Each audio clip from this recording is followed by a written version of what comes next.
Cinsi zəiflik, yəni erektil disfunksiya, şəkərli diabet xəstəliyinin aktiv aşkarlanması üçün bir siqnaldır. Başqa sözlə, cinsi zəiflik orta yaşlı kişilərdə diaqnoz qoyulmamış şəkərli diabet üçün bir markerdir. Təxminən 5000 kişini əhatə edən araşdırmada ereksiyaya nail olmaq və onu saxlaya bilmək bacarığı dəyərləndirildi. Prostat vəz xərçəngi olanlar əlavə faktorların təsirinin aradan qaldırılması məqsədi ilə bu araşdırılmadan uzaqlaşdırıldı.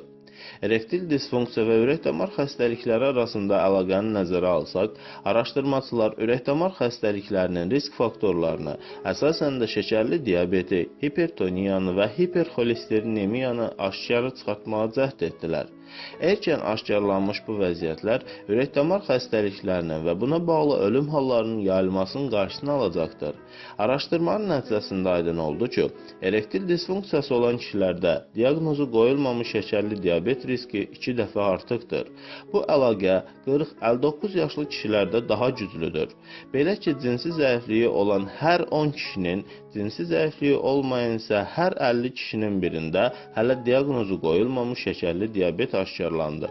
Amma bu cür korrelyasiya erektil disfunksiya ilə hipertenziya və hiperxolesterinemiya arasında aşkarlanmadı. Beləliklə, 60 yaşa qədər kişilərdə ürək-damar xəstəlikləri üçün cinsi zəifliyə görə müayinələr aktiv aşkarlayıcı əhəmiyyət daşıyır. Hazırladı Rauf Kazımov, həkim, uroloq.